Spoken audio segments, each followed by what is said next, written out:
Watching Superskum.com. I'm Chris. I'm here with Niilo from Finland's INSOMNIUM. How are things going for you? Thank you. Everything's been very good. It's a really nice tour. We've been enjoying it so far. It's a nice package. All the bands here, all the crew, the great guys, nice guys to hang out with, and shows have been good. A lot of people every night. So, what can I say? It's a good tour. Your fifth studio album, One for Sorrow, came out a little over a year ago. How's the fan reaction been to the album? It's been very good. I think all the reviews were very good. Fans have liked the album. Of course, there are always few people who say that I don't like the clean vocals, but that's been really the minority. I think most people have really liked the album, so it's been good. You've released 2 videos for the album this year.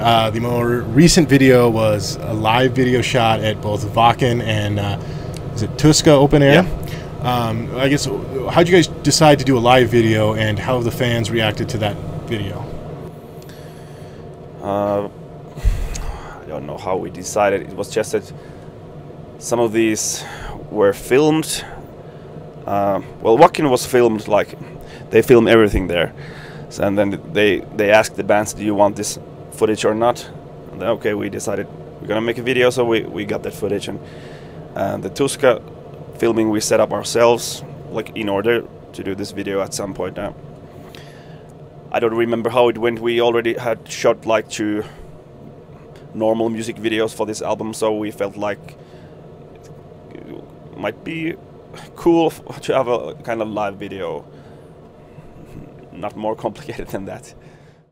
All right, in October of 2011, INSOMNIUM saw their first lineup change in 10 years, with Ville Vani leaving the band and Marcus Van Halle replacing him. How has that affected the band?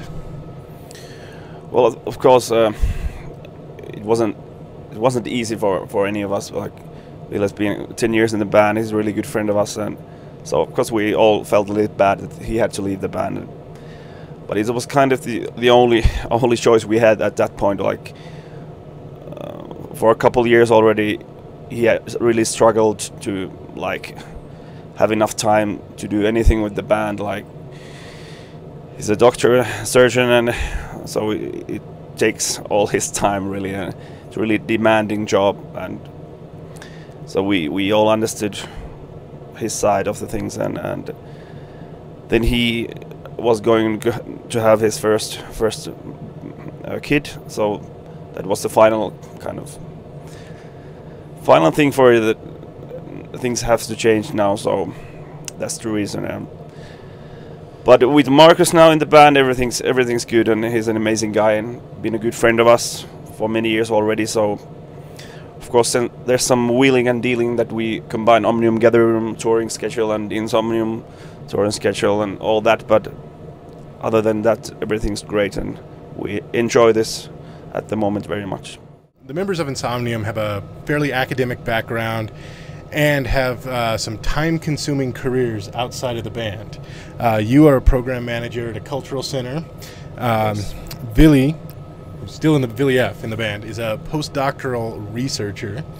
And as we just mentioned, Ville V, who left the band, is a surgeon. How do you guys find time to balance both worlds? Well, it is difficult.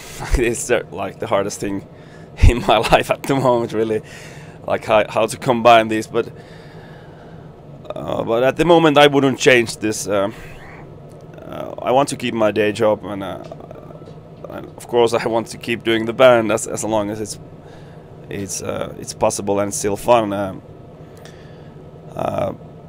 But it's tricky, and we need a lot of help from our families and understanding colleagues at work and stuff like that to make this happen. But so far it's been good.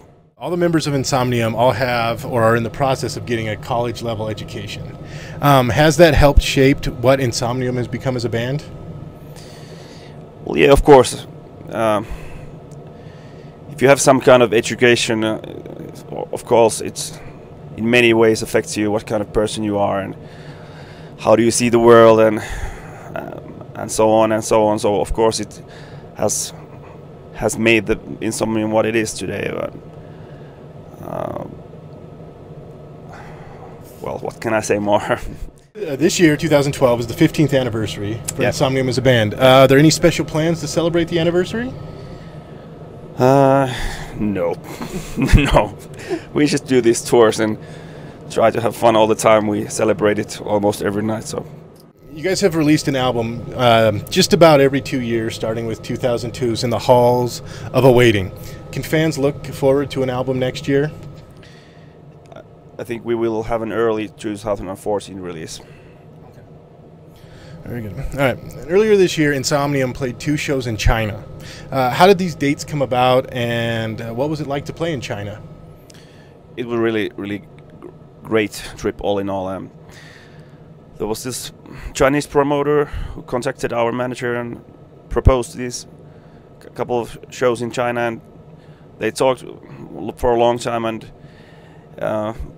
it's not easy to communicate always with the Chinese, so right up to the point when we were supposed to leave, we were kind of uncertain that will this happen, can we go there, how it will be, but in the end it was great. They took really good care of us. The shows were good. There were a lot of people there watching the shows, and they like showed us all the tourist stuff. They took us to the Great Wall of China and show us the Forbidden City and stuff like that. So it was really, really cool.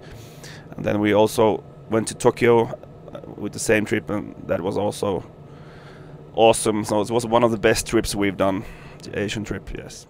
You were introduced to the writings of J.R.R. Tolkien at a fairly young age. Have his writings, as well as other authors such as George R.R. Martin, influenced your writing style for the band?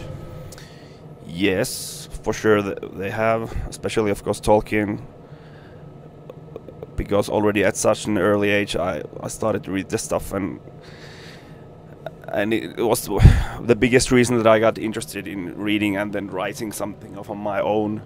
So, but if you think about the INSOMNIUM lyrics, then maybe it's somewhere there far in the background, but it's a big influence, of course. So what does the future hold for INSOMNIUM? Well, when we get home here, I think we start working for the next album. We got some parts and riffs ready, but it's time to really start working and making whole songs, and let's see what we have and work for that. And there's also spring tour coming in Europe. Should be headlining tour. Let's see how it will be, but other than that, there's not much touring next year. We just concentrate on making the album. Superskum, we have our traditional final question, which is, this is your time. Do you have any advice or messages you want to send out to the fans or your family? To our fans, well, come to see the shows. If we come anywhere near you, we do our best every night, and so should be a good rock and roll show. Awesome. All right, I want to thank Nilo and INSOMNIUM for their time. You've been watching Superskum.com.